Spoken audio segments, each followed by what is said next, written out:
আসসালামু আলাইকুম, কেমন আছেন সবাই? আপনারা দেখতে পারছেন আমার পেজে ফ্লাগ কন্টেন্ট চলে আসছে।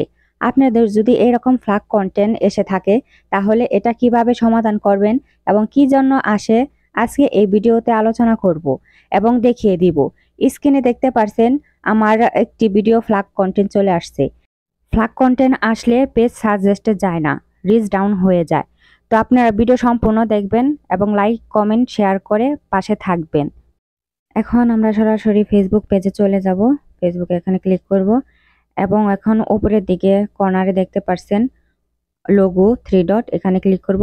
এখানে ক্লিক করার পরে নিচের দিকে স্ক্রল ডাউন করে চলে আসবেন। এখানে দেখবেন প্রফেশনাল ড্যাশবোর্ড, এখানে ক্লিক করব। এখানে ক্লিক করার পর এরকম ইন্টারফেস চলে আসবে। নিচের দিকে স্ক্রল ডাউন করে চলে যাবেন। এখানে স্ক্রল ডাউন করে চলে আসার পর নিচের দিকে দেখতে পাবেন পেজ রিকমেন্ডেশন। পেজ রিকমেন্ডেশন এখানে ক্লিক করবেন। এখানে ক্লিক করার পর এখন দেখতে পাচ্ছেন পেজ রিকমেন্ডেশন ফ্লাগ কন্টেন্ট চলে এসেছে। Page has flag content, review content আছে, এখানে ক্লিক করব। এখানে ক্লিক করার পর দেখতে পাচ্ছেন এখানে আমার যে ফ্লাগ কন্টেন্ট আসছে, কোন ভিডিওতে আসছে সেটা দেখার জন্য এখানে ক্লিক করতে হবে। এখানে ক্লিক করব আমরা।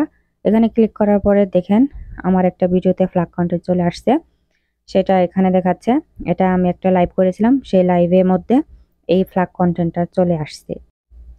উপরে এখানে সব ডিটেলস দেওয়া আছে, দেখতে পাচ্ছেন। এখানে এসব গাইডলাইনস মেনে চললে আপনার পেজ সুরক্ষিত থাকবে।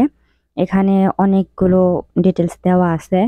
আত্মা ক্ষতি এরকম আলোচনা করা যাবে না। ইঙ্গিতপূর্ণ বিষয়বস্তু ব্যাখ্যা করা যাবে না।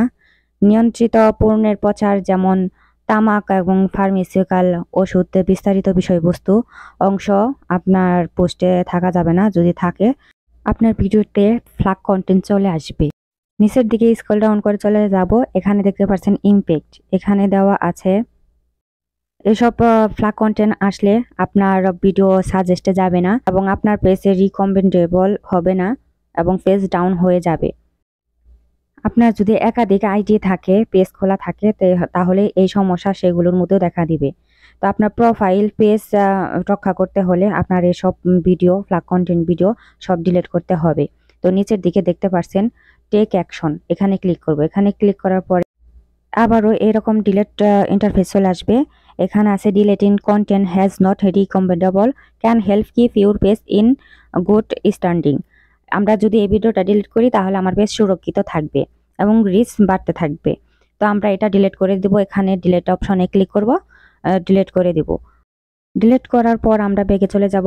এখানে যে আমার লাইভ ভিডিওতে ফ্লাগ কন্টেন্ট চলে আসছিল সেটা এখন চলে গেছে। আমার পেজে এখন দেখতে পাচ্ছেন কোনো ইস্যু নেই, কমিউনিটি স্ট্যান্ডার্ড ভায়োলেশন নেই, good news, no violation to show, এখন কোনো ইস্যু নেই।